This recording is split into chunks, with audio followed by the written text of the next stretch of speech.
मुलांनाच काय मोठ्यांनासुद्धा रोजच काहीतरी वेगळं पाहिजे. तसाच आजचा स्वयंपाक झालेला आहे. भाजीपोळी न करता आजचा बेत खास झालेला आहे. त्यासाठी 2 टमाटे, कांदा, लसूण भाजून घ्यायचा. बाऊलमध्ये एवढं गव्हाचं पीठ टाकलं, बेसन पीठ आणि अर्धी वाटी रवा टाकला. रवा हा बारीक पाहिजे. बारीक नसेल तर मिक्सरमधून फिरून घ्या. आता याचं प्रमाण कमी जास्त करू शकता. बारीक चिरलेली कोथिंबीर टाकायची. या जागी पालक किंवा मेथी जे आवडेल ते तुम्हाला टाका, एकदम बारीक चिरून.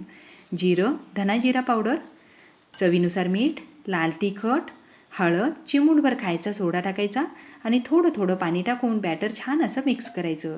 त्यामध्ये गुठळीही राहिली नाही पाहिजे इथपर्यंत चांगलं असं मिक्स करायचं आहे. 1 मिनिटापेक्षाही कमी वेळ लागते हे बॅटर तयार होण्यासाठी. आता हे बॅटर तयार होईपर्यंत आपण जे भाजण्यासाठी ठेवलं तेही छान असं भाजून झालेलं आहे. आता वरचे जे काळे सालं आहेत ते सगळं काढून घ्यायचं, लसूण सोलून घ्यायचा आणि त्याला हलकंसं कट लावून घ्यायचे.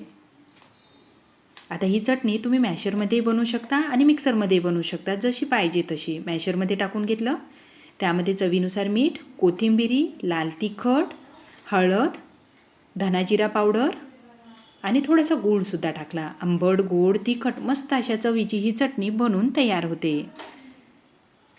आता झाकण लावायचं आणि अशा पद्धतीने मॅशर फिरवून घ्यायचं आहे. आता मिक्सरला म्हणसाल तर चालू बंद करून ही चटणी तुम्ही सहज बनवू शकता. तर या ठिकाणी तयार झालेली आहे. जशी पाहिजे तशी चटणी ही तयार झालेली आहे.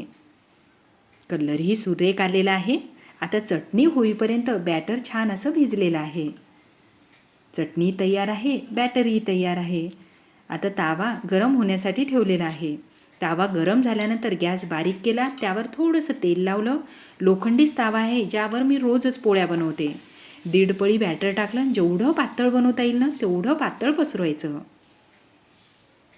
आता गॅस मोठा केला, तेल फिरवलं आणि तावा चारी बाजूला अशा पद्धतीने फिरवून घ्यायचा, म्हणजे मधातच करपणार नाही, सगळ्या बाजूनं छान असेही भाजल्या जाईल.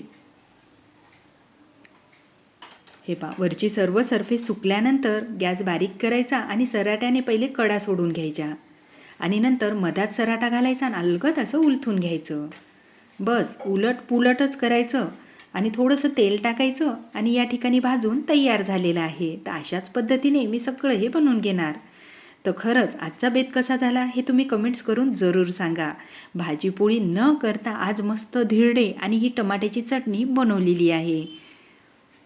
बनवायलाही सोपं आहे, खाणारेही खुश आणि करणारेही खुश. इतकी मस्त अशी ही रेसिपी झालेली आहे. तर माझी करायची पद्धत तुम्हाला कशी वाटली कमेंट्स करून जरूर सांगा. धन्यवाद.